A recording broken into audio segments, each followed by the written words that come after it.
Bismillahirrahmanirrahim. Alhamdulillahi wassalatu wassalamu ala Rasulillah wa ala alihi wa ashabihi ajma'in. Amma ba'd. Ya ikhwan, kesimpulan dari pembahasan yang kita baca dari keterangan Syekh Taufik kemarin, beliau lebih condong menguatkan pendapat yang menyatakan bahwasannya menyentuh mushaf itu dipersyaratkan harus suci dari hadas kecil dan hadas besar. Jelas? Itu yang zahir dari tarjihnya beliau ini tadi. Nyambung jelas? Ya kawan ya? Jadi antum berwudu. Kalaupun seandainya yang rojih bukan wajib, bukan syarat dalam menyentuh mushaf, tapi minimalnya antum sudah mengamalkan perkara yang sunnah, ya enggak? Sehingga upayakan sebelum antum belajar, antum berwudu terlebih dahulu, ya, berwudu. Kalau seandainya batal, antum wudu lagi. Jelas? Lihat imam, dia kalau batal kencing dia.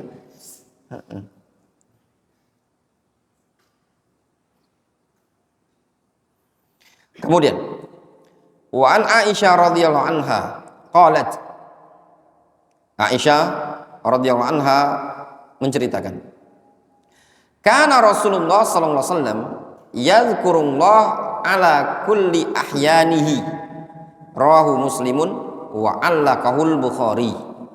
Aisyah menceritakan, dulu Rasulullah SAW senantiasa berzikir kepada Allah ala kulli ahyanihi, pada setiap kondisinya. Jadi pada setiap kondisi Rasul senantiasa berzikir. Rawahu Muslimun wa allaqahul Bukhari. Takhrijul hadis. Hadithu Aisyah rawahu Muslim wa allaqahul Bukhari. Fiqhul hadis, fikih hadis. Mas'alatun zikrullah ala kulli hal. Mengingat Allah, berzikir kepada Allah pada setiap kondisi. Ya ikhwan, ketika disebutkan berzikir kepada Allah pada setiap kondisi, ini menunjukkan baik kondisi suci ataupun kondisi berhadas. Ngesankan seperti itu kan? Baik dalam ruangan, di luar ruangan, bersuci, berhadas, pokoknya pada setiap kondisi Rasul senantiasa berzikir. La khilafa baina ahli ilmi ala anna zikrullah ma ada qiraatil Quran masyru'un.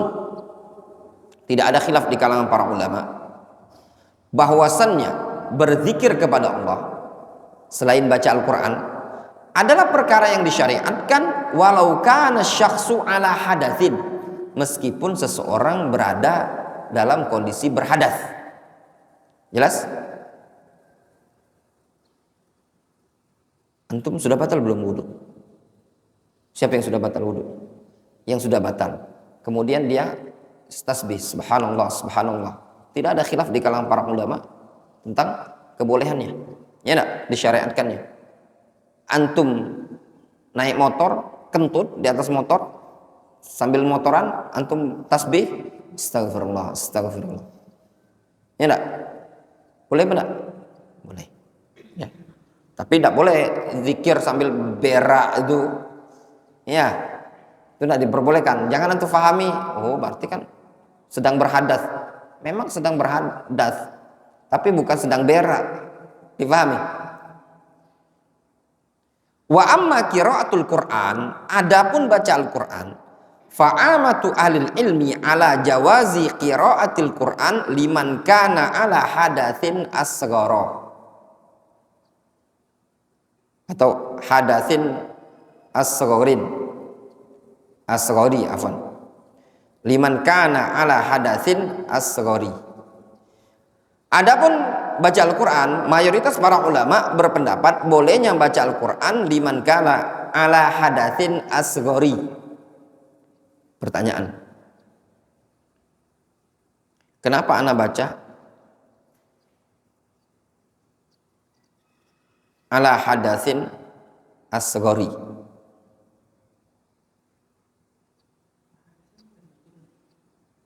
Ya, asgharinya.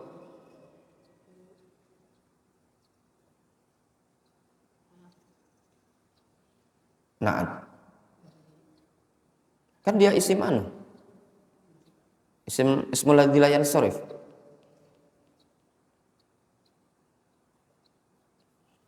Kapan ini ismul ladzi la yansharif? Yang pertama mudhof ilaih. Yang kedua?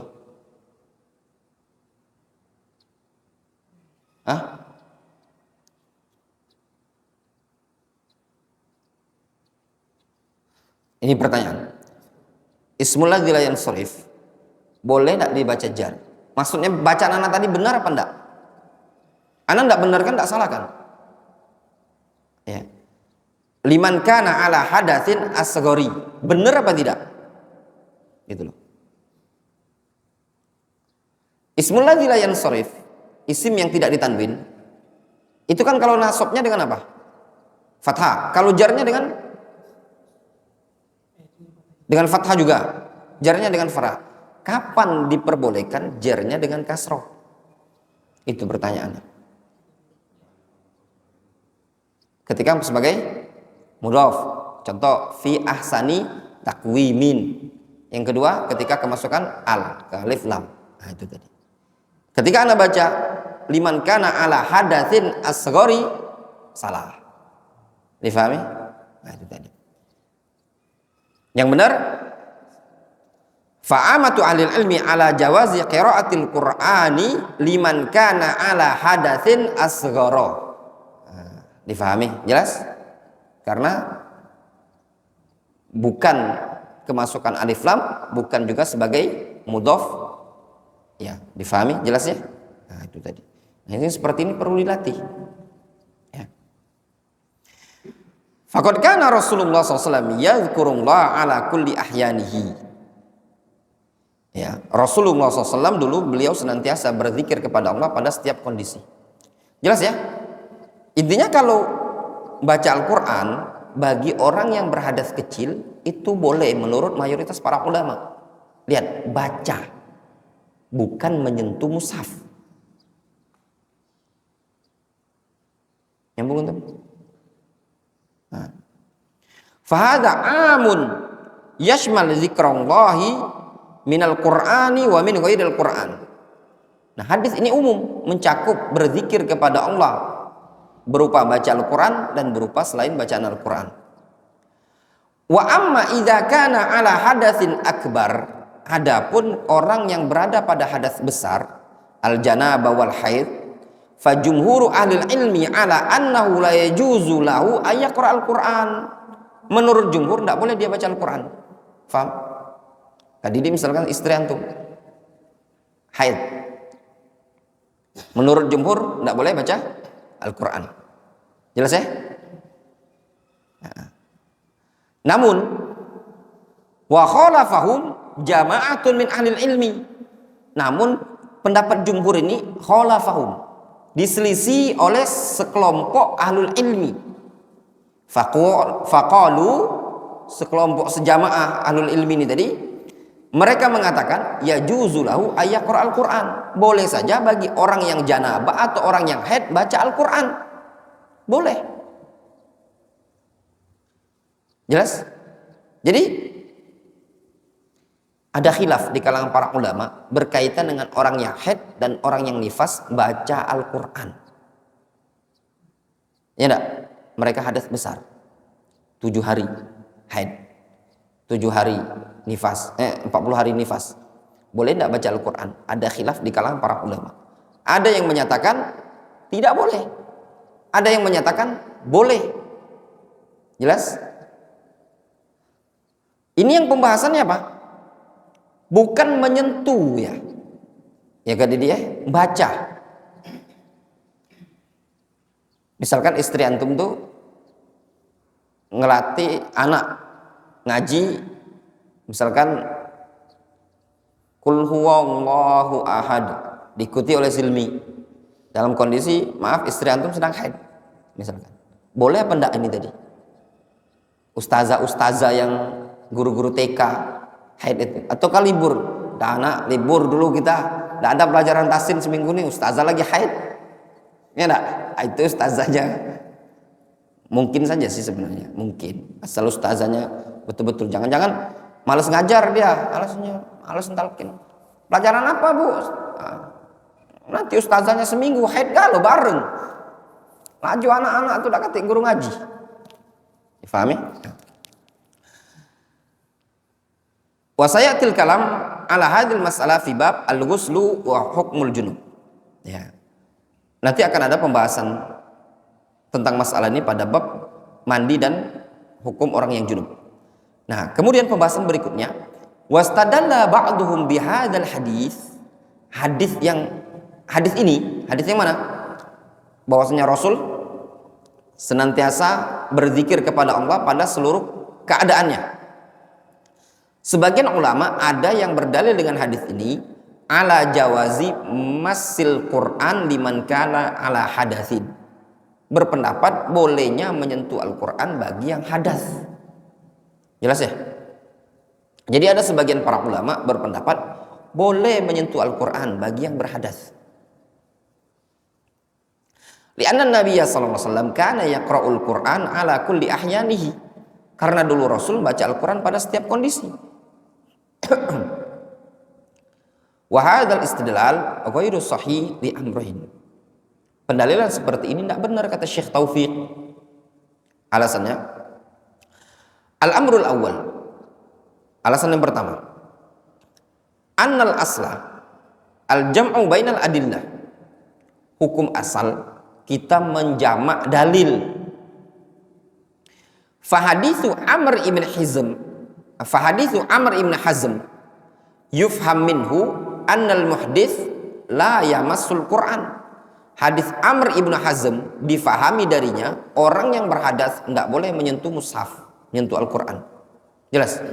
Hadis yang la yamassul Quran illa tahir. Difahami hadis itu bahwasanya orang yang berhadas tidak boleh menyentuh Al-Quran. Wa haditsu Aisyah yufham minhu. Sedangkan hadis Aisyah ini difahami annal muhdits yaqra'ul Quran, membaca Al-Quran. Jadi dua-duanya bisa diamalkan. Iya benar. Hadis Aisyah menunjukkan orang yang berhadas boleh baca Al-Quran.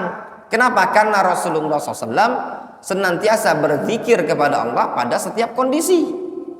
Sedangkan hadis Amr ibn Hazm yang menyatakan la yamassul Quran illa tahir, tidak boleh menyentuh Al-Quran kecuali orang yang suci, itu hadis menunjukkan tidak boleh memegang mushaf kecuali orang yang suci. Jelas? Fal awal, maka hadis yang pertama, hadis yang mana? Hadis yang Amr ibnu Hazm, hadis yang la yamassal Quran illa tahir, yuhmal alal mas, dibawa kepada pengertian menyentuh, memegang. Wasani, hadis yang kedua, hadis mana? Hadis Aisyah tadi. Yuhmal alal qira'a bidunil mas, dibawa kepada pengertian baca tanpa menyentuh. Nyambung? Sehingga kalau ditanya, boleh enggak wanita haid megang mushaf? Enggak boleh. Boleh enggak wanita haid baca Al-Quran? Boleh. Yang di buku ini, versi buku ini ya. Al-amru tsani, alasan yang kedua, annal murad bi hadits Aisyah qat'an, bahwasannya yang dimaksudkan hadis Aisyah ini secara pasti, anan nabiyya sallallahu alaihi wasallam kana yadhkurullaha fi kulli ahyanihi dunal maslil mushaf. Bahwasanya Rasul senantiasa berzikir kepada Allah pada setiap kondisi tanpa menyentuh mushaf. Jelas? Li'anna nabiyya sallallahu alaihi wasallam kana rajulan ummiyan. Karena Rasul itu orang yang ummi, tidak bisa baca. La yaqra wa la yaktub. Tidak bisa baca, tidak bisa nulis. Maksudnya tidak bisa baca yang tertulis. Untuk apa Rasul megang mushaf? Karena Rasul juga tidak bisa baca tulisan. Walihadza lam yakun yaqra minal mushaf. Oleh karena itu Rasul tidak baca dari mushaf. Apakah mushaf sudah ada di zaman Rasul? Jawabannya ada. Tapi bukan dalam bentuk 30 juz langsung satu buku, tapi terpisah-pisah tulisan tersebut. Difahami? Namanya suhuf. Ya. Walahu kataba yaktubuna lahul Quran.